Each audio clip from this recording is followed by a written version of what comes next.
Okay, so here I've got my paper cut. You can see that. And I'm going to load this, and this is one of the features I showed you. And this is hard to do wrapped around camera, but we've got these two little paper or mat guides so that you can insert your mat. So just stick that in there. And then I told you how we were going to use this button here. This is, I wonder if you can see that. This is our load mat button. So if you click on that, it loaded our mat up. Isn't that awesome? So you don't have to like hold it and push and put pressure on it. You just click on that button and it loads it. Same thing to unload it, you just push that button.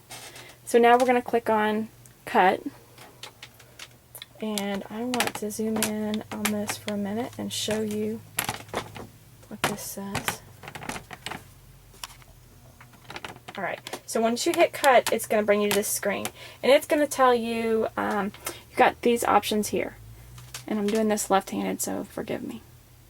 Click on your little green, and it's got some preset paper, like light paper, medium, heavy, or vinyl. So depending on what kind of paper you have, they've already set your speed, your depth, and your how many cuts you want.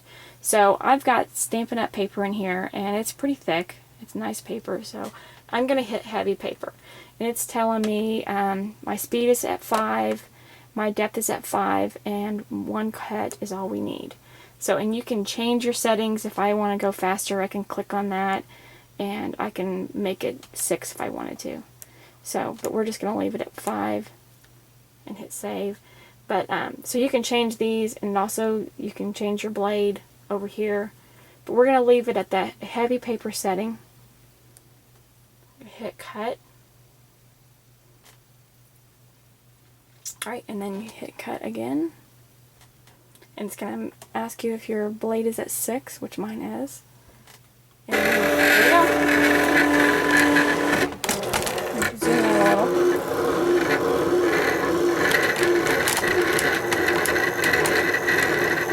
See that light on there?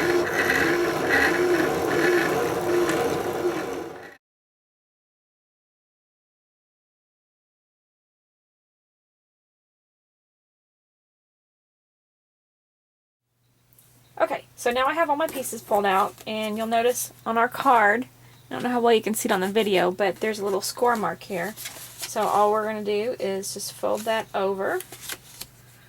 My foam folder. Okay, and then I'm going to take my soft suede ink, and I'm just going to ink around the edges on this, and I'll probably save that for after. I can do that off camera. I'm going to ink around the edges on my oval.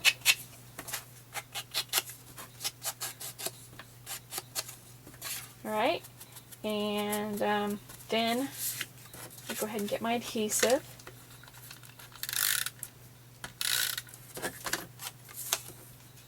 And I'm trying to kind of rush through this because I know I've went over on my time, so I don't want to spend too much time on this, because this part you can figure out. Alright, so I've got my happy birthday stamp, and I'm using Happiest Birthday Wishes from Stampin' Up! For the happy birthday. And I'm using Early Espresso ink. Alright, there we go. Alright, and here's my flourish. And I am just going to color this in with my 2-way glue pen. I found this is the easiest way to do these little images like this. Okay, I'm just going to place that on here, like so. Alright, and then now our flower. And I have found that the best way, when you're doing your flower, the thing that's going to, here's one that I've already finished and done. What's going to make or break your flower is how tight the center is. So, just depends on if you want it to be like a little bud or like it's full bloom. So what I've went back and done is I've taken a little bit of my Tombow and put it on the end. That way, when I am rolling this, and I'm just going to use this, that way when I'm rolling this, let me get this way, So all we're going to do is flip this around on itself. I want this to stick right there. So it's got a little bit of adhesive on there, and I want to make sure that sticks, because the tighter this part is, the better looking I think the flowers turned out. So now it doesn't want to stick. Okay, and I've seen some people use like a quilling pin, and I have not ever done any quilling, so I don't have one. But if you have one, you might want to, if you're going to do like a lot of these flowers, you might want to look into that. So, alright, look at this. For some reason it's not wanting to roll for me. Probably because I'm on camera. But you're just going to roll this all the way up.